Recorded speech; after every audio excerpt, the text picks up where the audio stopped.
ஸ்கூலுக்கெல்லாம் போயிட்டு வந்தாங்க. ஸ்கூலுக்கெல்லாம் போயிட்டு வந்து அப்பா தான் போய் கூப்பிட்டு வந்தாங்க. அப்பா போய் கூப்பிட்டு வந்து எல்லாம் குளிக்க வச்சு சாப்பாடு தந்து எல்லாம் பண்ணி கடைக்கு போனாங்க. கடைக்கு போயிட்டு 2 பேரும் வந்தாங்க.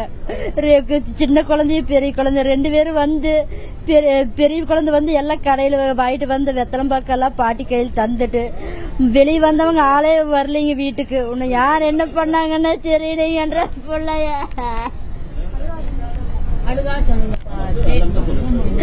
நேற்று 6 மணில இருந்து காலடி சொல்லி தேடி காலையில போனமா என்ற கையில கிடைக்குதுங்க. பாதி பசங்க நல்லா இருப்பாங்களா?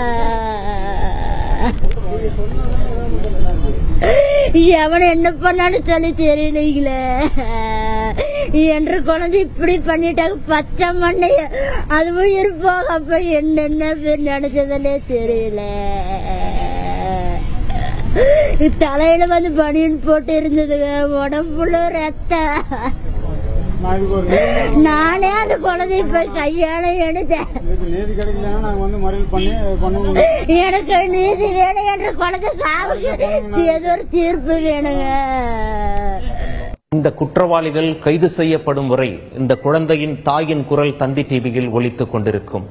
மக்களின் குரல் உங்கள் பார்வைக்கு. தண்டனை கொடுக்கணுமாமா? அவனுக்கு தண்டனை கொடுத்த பிறகுதான் அந்த பொண்ணை கையிலேயே நான் வாங்குவேன்னு சொல்றாங்க. ஏன்னா அவ இந்த தண்டனை கொடுக்கறதுனால இனி எவனுமே எந்த பொண்ணையுமே எந்த குழந்தையை தொடர்றதையே மறந்துடுவோம். அந்த அளவுக்கு ஒரு நரக வேதனையான தண்டனை கொடுத்துருவோம் அவனுக்கு.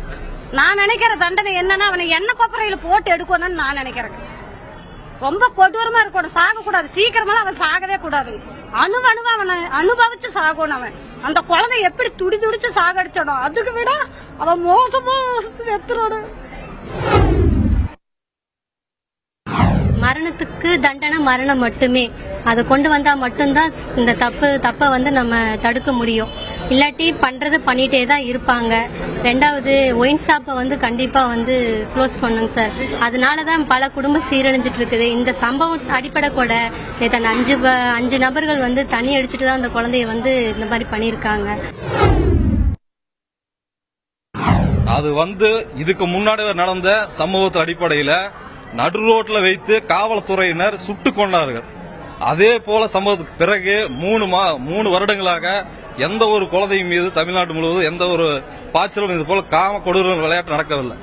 இது வந்து மீண்டும் தொடர்ச்சியாக நடைபெற்றிருக்கிறதுனால மீண்டும் ஒரு துப்பாக்கி சூடு நடந்தால் மட்டுமே இதுக்கான தீர்வு கிடைக்கும் என்பதை இந்த நேரத்தில் பதிவு வைக்கிறேன்.